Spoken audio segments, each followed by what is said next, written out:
Pessoal, não vamos esquecer de acionar o sino. Olá, combatentes do canal Arte da Guerra. No vídeo de hoje, que é a 9ª parte da análise da Guerra do Golfo, nós vamos falar sobre um dos episódios mais inusitados, tá, da campanha, que também é uma das histórias mais extraordinárias de todas as guerras. Nós vamos abordar como Saddam Hussein cedeu 132 de suas aeronaves militares e civis para o ex-inimigo Irã, inclusive, tá, jatos modernos como os MiG-29, que a Força Aérea do Irã tinha na época, do Iraque tinha na época, e os iranianos agradeceram bastante. Bom, eu vou explicar então por que o Iraque fez isso, tá? Quais as razões estratégicas, táticas da cabeça do Saddam Hussein, e como isso foi feito, como os Estados Unidos reagiram e quais foram as consequências. Acompanhe conosco essa história intrigante. Bom, no começo da Guerra do Golfo, o Saddam tinha 594 HAS, que é o Hardened Aircraft Shelter. São abrigos para aeronaves reforçados com concreto. Ele achava que ele ia se safar com esses abrigos porque ele fez exatamente isso na guerra contra o Irã entre 1980 e 1988. Ele escondia as aeronaves aí e os iranianos não tinham capacidade bélica de destruir esses abrigos, mas o Saddam estava enganado. A coalizão tinha os meios e os homens para tornar esses abrigos inefetivos. Aí vocês veem um Tornado da Royal Air Force que era usado para atacar as pistas.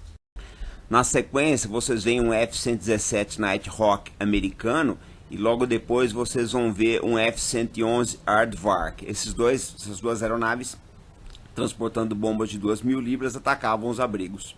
A tecnologia que faltou aos iranianos nos anos 1980, a coalizão tinha em 1991.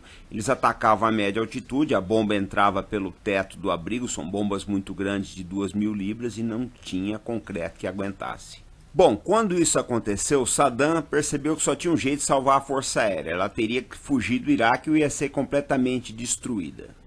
Vocês veem o mapa do Oriente Médio. Nessa época, só 2 países eram neutros com relação à Guerra do Golfo, que era a Jordânia para oeste e o Irã para leste. O Saddam acabou escolhendo o Irã.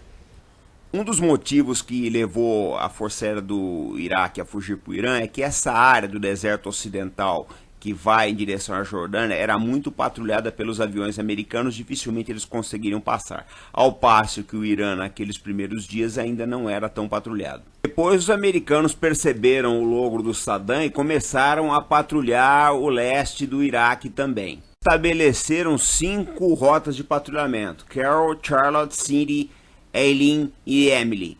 Mas o que aconteceu era o seguinte, né? Assim que as aeronaves iraquianas entravam no espaço do Irã, os americanos tinham que cessar a perseguição. De uma maneira geral, a fuga dos iraquianos para o Irã foi bem sucedida.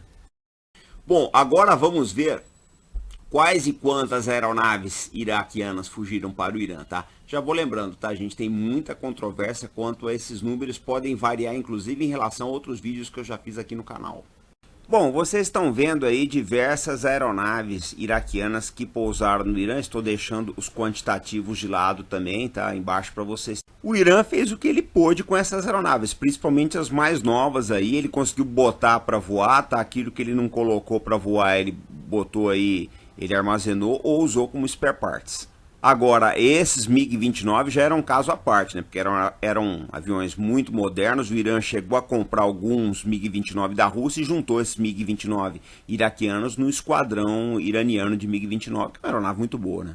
Uma parte dessas aeronaves, depois do Irã dar uma retrofitada nelas, foi parar em mãos da Força Aérea da Síria, tá? Os iranianos forneceram aeronaves que eram do Saddam para os sírios, porque a Força Aérea da Síria teve muitas baixas aí nessa guerra civil que assola o país. Agora, um avião que eles devolveram para os iraquianos foi o Sukhoi Su-25. Então, eu não sei quantos eles receberam do Saddam, mas eles devolveram uma parte aí para os iraquianos para combaterem a insurreição do Estado Islâmico. E aqui tem também algumas das outras aeronaves que chegaram em mãos iraquianas através dos bons ofícios do senhor Saddam Hussein. Então, nós não sabemos o destino de todas, mas o que vocês podem observar, eu fiz um vídeo aí sobre o jato iraniano, o Corsair. Eles têm muita expertise, gente. Eles conseguem tirar bastante coisa desses aviões, viu?